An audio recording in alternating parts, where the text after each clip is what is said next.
MVP 모의 투표 결과가 나왔습니다. 그런데 이번 결과에서 가장 흥미로운 숫자는 홈런도 OPS도 아닙니다. 1위표입니다. 아메리칸 리그에서는 요르단 알바레즈가 33명 가운데 21명의 선택을 받았습니다. 내셔널리그에서는 오타니 쇼헤이가 30장의 1위표를 가져갔습니다. 같은 선두지만 의미는 전혀 다릅니다. 알바레즈는 경쟁자들보다 한 발 앞서 나간 선수입니다. 반면 오타니는 이제 다른 후보들과 순위를 경쟁하기보다 남은 3장의 1위표까지 가져올 수 있느냐를 묻는 단계에 들어섰습니다. 이번 MVP 레이스를 단순히 5위부터 1위까지 나열해서는 제대로 설명하기 어려운 이유입니다. 후보들의 강점이 서로 다르기 때문입니다. 알바레즈와 카일 슈어버는 압도적인 공격력으로 승부합니다. 바비 위트 주니어와 피트 크로우 암스트롱은 수비와 주루, 포지션 가치까지 더합니다. 니커츠와 벤 라이스는 새로운 세대의 공격형 타자로 등장했습니다. 그리고 오타니는 타자와 투수의 가치를 한 몸에 담고 있습니다. 결국 투표자들이 결정해야 할 것은 가장 화려한 선수가 아닙니다. 어떤 종류의 가치를 MVP로 인정할 것인가입니다. 먼저 아메리칸 리그의 선두 요르단 알바레즈부터 보겠습니다. 알바레즈는 총점 148점, 평균 순위 1.52로 선두에 올랐습니다. 33명 가운데 21명이 그를 1위로 선택했습니다. 이전 모의 투표에서는 상황이 조금 달랐습니다. 알바레즈가 총점에서는 1위였지만 바비 위트 주니어보다 1위표가 적었습니다. 많은 투표자가 알바레즈를 상위권 후보로 인정하면서도 리그 최고의 선수라고 확신하지는 않았다는 뜻입니다. 이번에는 그 시선이 달라졌습니다. 투표 시점 알바레즈의 OPS는 1.039로 MLB 전체 1위, 홈런은 25개로 아메리칸 리그 공동 1위였습니다. 출루율 .426도, MLB 전체 1위, 타율 .426, 311은 아메리칸 리그 2위로 소개됐습니다. 장타만 많은 타자가 아닙니다.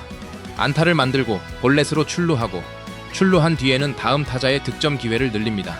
타율과 출루율, 장타력을 동시에 리그 최고 수준으로 유지했습니다. 지난 시즌 부상으로 48경기 출전에 그쳤던 선수가 건강을 회복하자 다시 MLB 최고의 타자 가운데 한 명으로 올라선 것입니다. 더 중요한 부분은 투표 이후입니다. 알바레즈는 7월 40타수 14안타, 타율 .350과 5홈런을 기록한 것으로 제시됐습니다. 시즌 홈런은 31개, OPS는 1.059까지 상승했습니다. 보통 모의 투표에서 1위를 차지한 직후 성적이 떨어지면 기존 평가에도 의문이 생깁니다. 알바레즈는 반대로 투표 결과가 나온 뒤 자신의 선두 자격을 더 강하게 증명했습니다.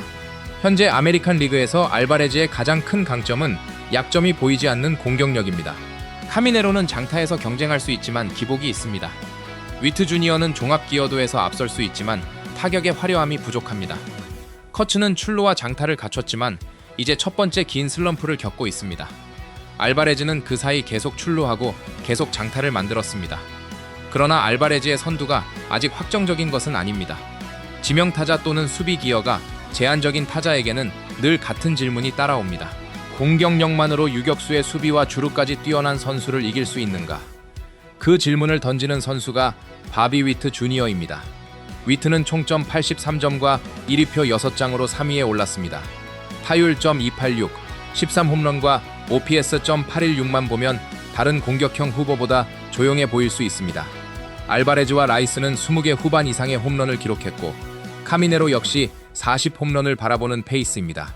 전통적인 타격 성적만 비교하면 위트의 존재감은 상대적으로 작아집니다. 하지만 위트를 타격 기록으로만 평가하면 안 됩니다. 원문 기준 위트는 30도루로 아메리칸 리그 1위였고 유격수 수비에서도 뛰어난 지표를 기록했습니다. 아메리칸 리그 포지션 플레이어 가운데 BWO 1위로 소개됐습니다. 쉽게 말하면 공격과 수비, 주루를 모두 합친 종합 기여도에서 가장 높은 위치에 있다는 뜻입니다. 유격수는 메이저리그에서 수비 부담이 가장 큰 포지션 가운데 하나입니다. 그 자리에서 리그 정상급 수비를 보여주고 30개의 도루로 상대 배터리를 흔들며 공격에서도 평균 이상의 생산력을 기록합니다. 알바레즈가 타석에서 가장 위협적인 후보라면 위트는 경기 전체에서 가장 많은 방법으로 승리에 관여하는 후보입니다. 이 차이가 1위표 6장으로 나타났습니다. 위트가 선두를 되찾으려면 무엇이 필요할까요? 결국 공격의 임팩트입니다. 투표자는 WAR을 보지만 WAR만 결정적인 홈런과 시즌을 대표하는 숫자도 기억합니다. 후반기에 홈런 수를 크게 늘리고 60도루에 가까운 주루 성적과 정상급 유격수 수비를 유지한다면 분위기는 달라질 수 있습니다. 위트는 가장 완성도 높은 후보입니다. 하지만 현재까지 가장 화려한 후보는 아닙니다. 알바레즈를 위협할 또 다른 선수는 지난해 신인왕 닉 커츠입니다. 커츠는 2차 투표에서 5위였지만 이번에는 총점 87점으로 2위까지 뛰어올랐습니다. 2년차 선수가 단순한 신인왕 후속 시즌을 넘어 MVP 레이스의 중심으로 들어왔습니다. 투표 시점 출루율은 .423으로 MLB 전체 2위였습니다. 득점에서도 아메리칸 리그 선두권에 있었고 6월에만 9홈런과 23타점을 기록했습니다. 커츠의 강점은 공격이 한 가지 방식에 머물지 않는다는 점입니다. 볼넷을 얻고 출루율을 높이고 장타로 주자를 불러들이며 자신도 득점합니다. 투표자들이 공격형 타자에게 원하는 기록에 계속 이름을 올립니다. 단순히 홈런을 많이 친 타자라면 투구를 피하는 방식으로 견제할 수 있습니다. 하지만 볼넷까지 얻는 선수는 상대가 피해가도 공격에 기여합니다. 그런데 3차 투표 이후 처음으로 큰 조정이 찾아왔습니다. 원문 기준 커츠는 7월 26타수 4안타, 타율 .154에 그쳤습니다. 시즌 출루율도 .423에서 .405로 내려갔습니다. 물론 .405의 출루율은 여전히 훌륭합니다. 짧은 기간의 부진만으로 커츠의 시즌 전체를 낮게 평가할 이유도 없습니다. 중요한 것은 대응입니다. 메이저리그 투수들은 2년차 강타자의 약점을 다시 분석합니다. 빠른 공으로 승부할지, 스트라이크 존 밖의 변화구를 유도할지, 타격 타이밍을 무너뜨릴 새로운 패턴을 적용합니다. 커츠가 그 조정에 다시 대응한다면 MVP 2위는 일시적인 순위가 아닐 수 있습니다.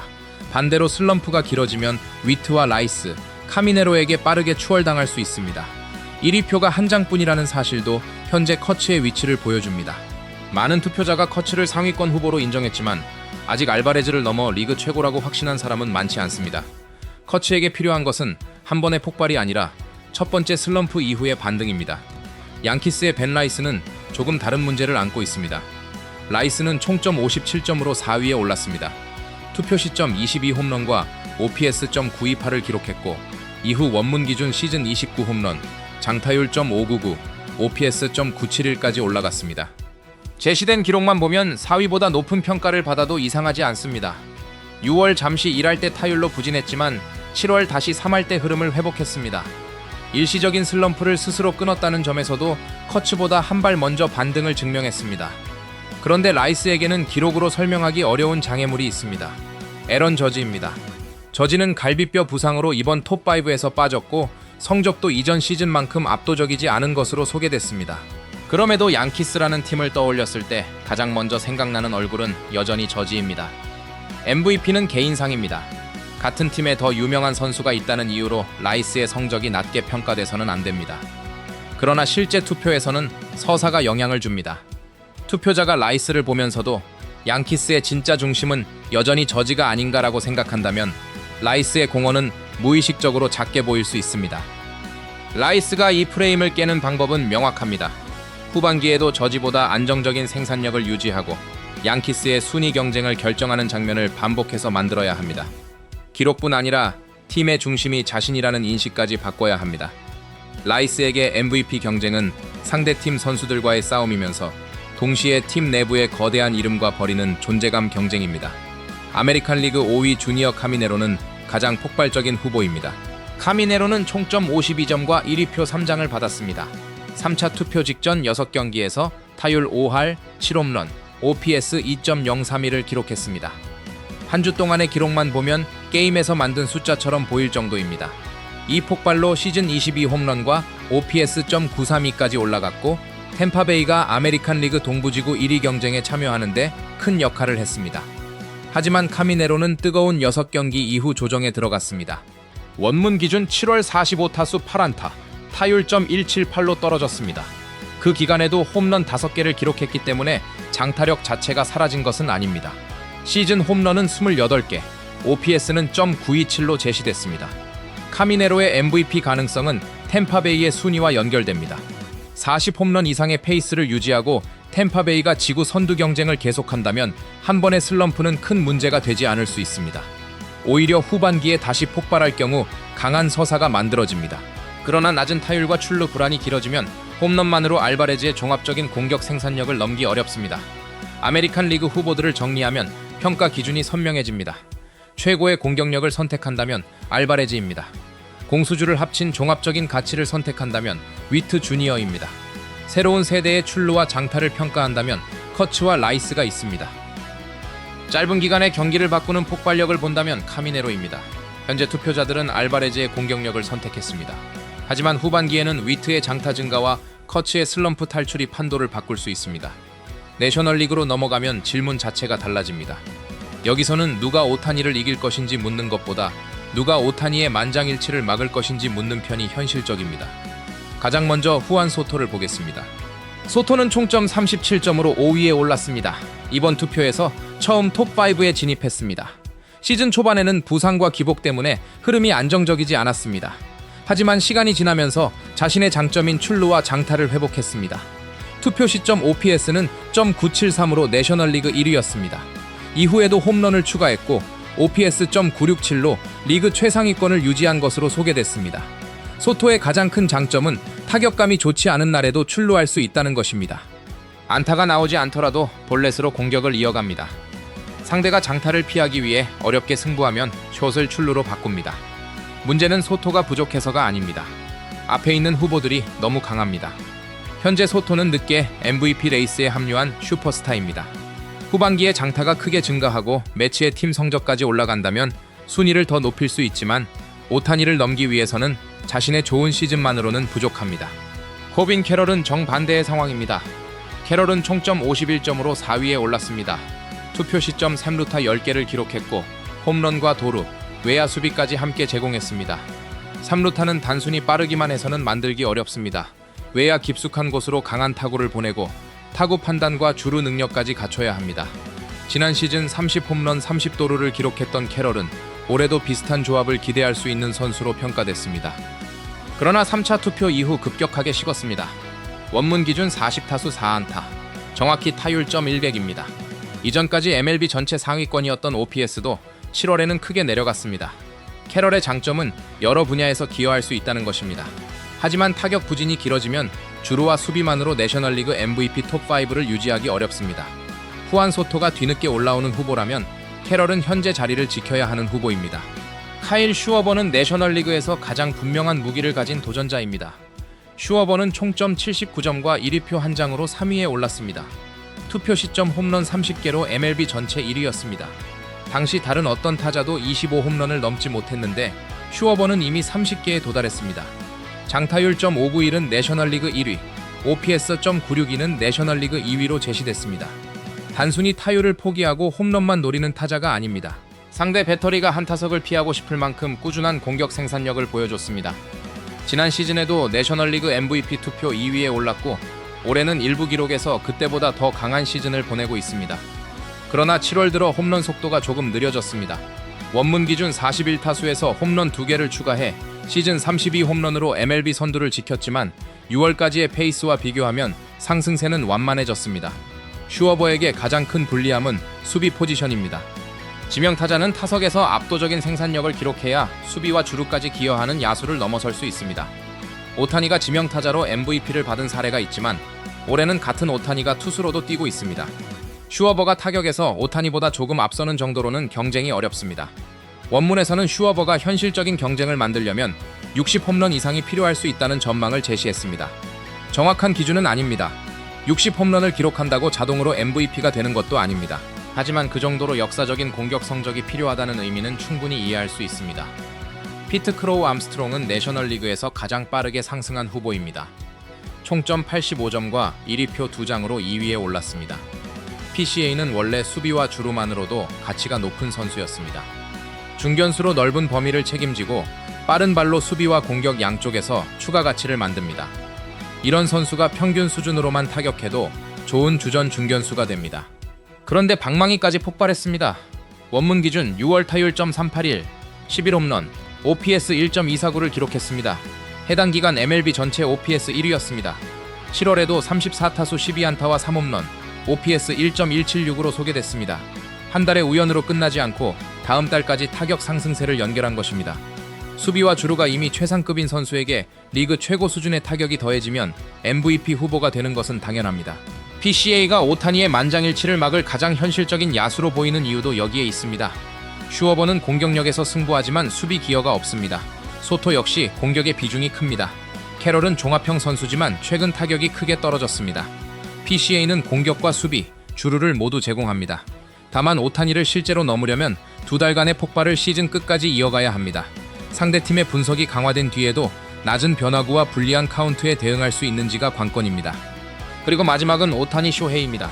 총점 161점, 평균 순위 1.12위, 33명 가운데 30명이 오타니를 1위로 선택했습니다. 타격만 봐도 MVP 후보입니다. 투표 시점 출루율 .412로 내셔널리그 1위, OPS .950으로 리그 3위였습니다. 평균 타구 속도도 94마일 이상으로 타구질에서 리그 최상급이었습니다. 그런데 이 공격 성적은 오타니 평가의 절반에 불과합니다. 스스로 13경기에 등판해 8승 2패, 평균 자책점 1.58을 기록한 것으로 제시됐습니다. 규정 이닝을 채웠다면 내셔널리그 평균 자책점 최상위권에 해당할 성적입니다. 타자로 OPS .950을 기록하는 선수가 선발 투수로 평균 자책점 1점대를 기록합니다. 다른 후보들은 자신의 장점으로 약점을 보완합니다. 슈워버는 수비가 없는 대신 홈런을 칩니다. PCA는 공격 기록에서 조금 밀리더라도 중견수 수비와 주루로 만회합니다. 오타니는 한 선수가 2개의 별도 로스터 자리를 최고 수준으로 수행합니다. 7월에도 투수 평균 자책점은 1.79, 타자 OPS는 .952로 제시됐습니다. 타격 페이스가 이전보다 약간 떨어졌다는 평가가 나왔지만 그 결과가 MLB 전체 OPS 상위권입니다. 오타니의 부진은 다른 선수에게 전성기 성적이 될 수 있습니다. 현재 내셔널리그 MVP 경쟁의 핵심은 오타니가 받을 것인가가 아닙니다. 남은 3명의 투표자는 누구를 1위로 보고 있으며 그 판단을 오타니가 뒤집을 수 있는가입니다. PCA가 공수주에서 더 강한 시즌을 완성한다면 1위표를 지킬 수 있습니다. 슈워버가 역사적인 홈런 페이스를 되찾는다면 공격력만으로 한두 표를 더 가져올 가능성도 있습니다. 반대로 오타니가 현재 타격을 유지하면서 선발 등판과 이닝을 계속 늘린다면 만장일치를 막을 논리는 더 약해집니다. 사이 영상 도전 가능성은 별도의 문제입니다. 평균 자책점만 보면 경쟁력이 있지만 사이 영상에서는 규정 이닝과 전체 투구량, 탈삼진, 선발로서의 누적 가치가 중요합니다. 평균 자책점 1점대만으로 수상을 단정할 수 없습니다. 그러나 MVP에서는 그 투구 이닝이 타격 가치 위에 추가됩니다. 이것이 오타니가 다른 후보와 경쟁하는 방식이 근본적으로 다른 이유입니다. 이번 3차 모의 투표는 두 리그의 MVP 기준이 전혀 다르게 작동하고 있음을 보여줬습니다. 아메리칸 리그에서는 알바레즈의 압도적인 공격력과 위트 주니어의 공수주 종합 기여도가 경쟁합니다. 커츠와 라이스는 새로운 공격형 후보로 올라왔고 카미네로는 다시 한번 폭발할 가능성을 남겼습니다. 아직 레이스가 열려 있습니다. 내셔널리그에서는 PCA의 공수주, 슈워버의 홈런, 소토의 출루와 장타가 모두 훌륭합니다. 하지만 이들은 각자 한 명의 야수로서 최고가 되기 위해 경쟁합니다. 오타니는 최고 수준의 타자이면서 동시에 평균 자책점 1점대의 투수입니다. 그래서 내셔널리그의 질문은 1위가 누구인가에서 만장일치가 가능한가로 바뀌었습니다. 후반기 아메리칸 리그에서는 알바레즈의 공격력이 위트 주니어의 종합 기여도를 끝까지 이길 수 있을까요? 그리고 내셔널리그에서는 PCA나 슈워버가 오타니의 만장일치를 막을 근거를 만들어낼까요? 아니면 남은 3장의 1위표마저 결국 오타니에게 향하게 될까요?